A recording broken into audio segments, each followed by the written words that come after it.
He listened politely, though not very attentively, while his father took his turn, describing a feeling of worry he had had that day at work, a concern about one of the new children who wasn't doing well. Jonas's father's title was nurturer.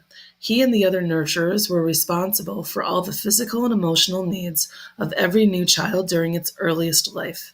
It was a very important job, Jonas knew, but it wasn't one that interested him much. What gender is it? Lily asked. Male, father said. He's a sweet little male with a lovely disposition, but he isn't growing as fast as he should, and he doesn't sleep soundly. We have him in the extra care section for supplementary nurturing, but the committee is beginning to talk about releasing him. Oh no, Mother murmured sympathetically. I know how sad that must make you feel. Jonas and Lily both nodded sympathetically as well.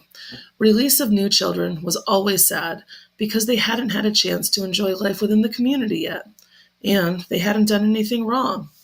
There were only 2 occasions of release which were not punishment. Release of the elderly, which was a time of celebration for a life well and fully lived, and release of a new child, which always brought a sense of what could we have done. This was especially troubling for the nurturers, like father, who felt that they had failed somehow, but it happened very rarely. Well, father said, I'm going to keep trying.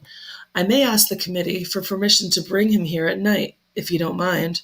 You know what the night crew nurturers are like. I think this little guy needs something extra. Of course, Mother said, and Jonas and Lily nodded. They had heard Father complain about the night crew before. It was a lesser job, night crew nurturing, assigned to those who lacked the interest or skills or insight for the more vital jobs of the daytime hours. Most of the people on the night crew had not even been given spouses because they lacked, somehow, the essential capacity to connect with others, which was required for the creation of a family unit. Maybe we could even keep him, Lily suggested sweetly, trying to look innocent. The look was fake, Jonas knew. They all knew. Lily, Mother reminded her, smiling, you know the rules. 2 children, 1 male, 1 female, to each family unit. It was written very clearly in the rules. Lily giggled. Well, she said, I thought maybe just this once. Next, Mother, who held a prominent position at the Department of Justice, talked about her feelings. Today, a repeat offender had been brought before her, someone who had broken the rules before.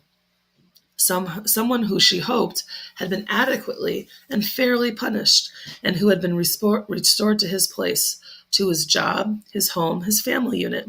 To see him brought before her a second time caused her overwhelming feelings of frustration and anger, and even guilt that she hadn't made a difference in his life. I feel frightened for him too, she confessed. You know there's no third chance. The rules say if there's a third transgression, he simply has to be released. Jonas shivered. He knew what happened. There was even a boy in his group of 11s whose father had been released years before.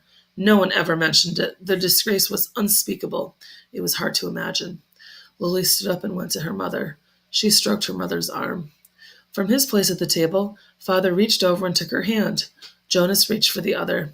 One by one, they comforted her. Soon she smiled, thanked them, and murmured that she felt soothed. The ritual continued. Jonas, Father asked, your last tonight?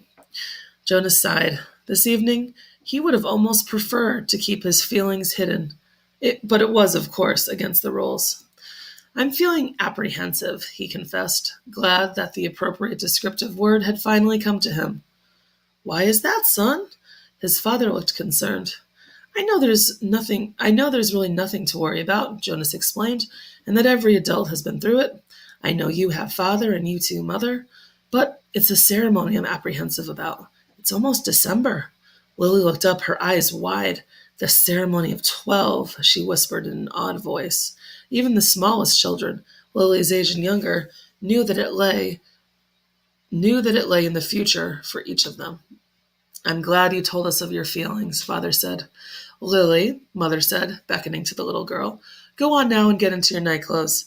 Father and I are going to stay here and talk to Jonas for a while. Lily sighed, but obediently got down from her chair. Privately? She asked. Mother nodded. Yes, she said. This talk will be a private one with Jonas.